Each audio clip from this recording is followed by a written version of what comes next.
اول حاجه الحمد لله حنا صابرين على كل حال.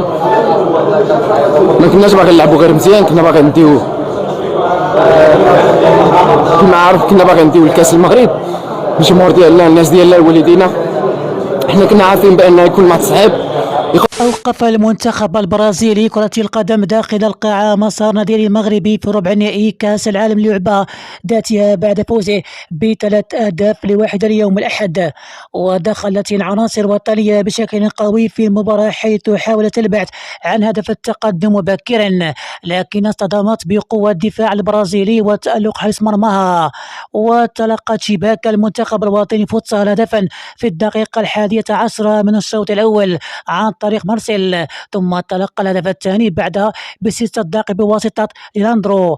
وفي الشوط الثاني تواصل مد المغربي من أجل محاولة تقليص الفارق من خلال إقدام الناخب الوطني هشام دقيق على العديد من التغيرات سواء من اللاعبين أو الخطة، لكن دون جدوى بسبب تكتل دفاع المنتخب البرازيلي في الخلف. خطة سيساو في الحفاظ على النتيجة واللعب على مرتدات نجحت بشكل جلي، حيث تم الوصول إلى شباك المغرب للمرة الثالثة في الدقيقة 29 بفضل لاعب ديغو.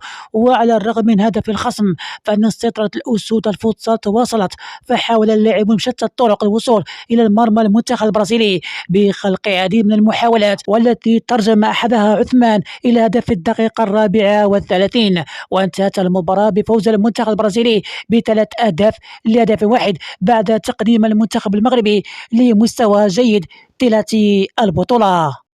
تداول مستخدمون لمنصة إكس تويتر سابقا فيديو يظهر ما فعله ليونيل ميسي مع الطفل اقتحم أرض الملعب لالتقاط سيلفي مع النجم الأرجنتيني على هامش مباراة بين النادي أنتر ميامي وشارلوت فجر الأحد. وأظهر الفيديو طفلا يدخل مستطيل الأخضر ويتوجه نحو ميسي لالتقاط صورة تذكارية معه.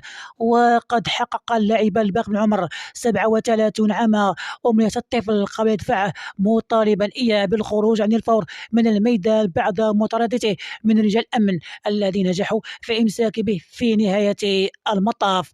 وكان ميسي قد سجل هدفا عند الدقيقة 68 من تسديدة خارج منطقة الجزاء، ساعد من خلاله في تعادل نادي أنتر ميامي مع ضيفه بنتيجة 1-1 ضمن منافسات الدوري الأمريكي لكرة القدم.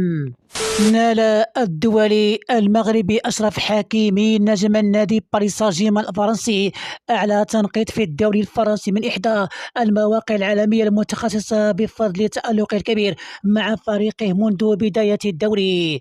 ونال أشرف حكيمي أفضل تقييم في الدوري الفرنسي حسب الموقع سوفا سكور المتخصص في الأرقام والإحصائيات نظير تألقه مع الفريق الباريزي بعد مرور 6 جولات انطلاق الموسم الجديد بمعدل 8.18. وفقا للموقع المذكور فإن حكيمي ثاني أكثر لاعب صناعة الأهداف وأكثر مدافع مساهمة في الأهداف في الليغا بمعدل 4 أهداف، وأكثر لاعب صانعة الفرص الخطيرة 6، وأكثر لاعب مانحا للتمريرات المفتاحية 16. يشار إلى أن أشرف حكيمي انتقل إلى سان جيرمان في الصيف 2021 قادما من أنتر ميلان الإيطالي مقابل 60 مليون يورو.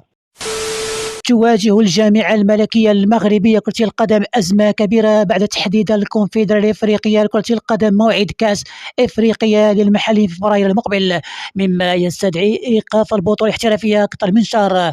وتتعقد الأمور أكثر مع مشاركة الوداد البيضاوي في كأس العالم للأندية في يونيو، مما يتطلب إنهاء منافسات المحلية بحلول منتصف الشهر ذاته. للتغلب على هذه المعضلة تدرس الجامعة عدة خيارات، منها استعانة بالمنتخب الأولمبي لتفادي توقف البطولة أثناء إقامة شان.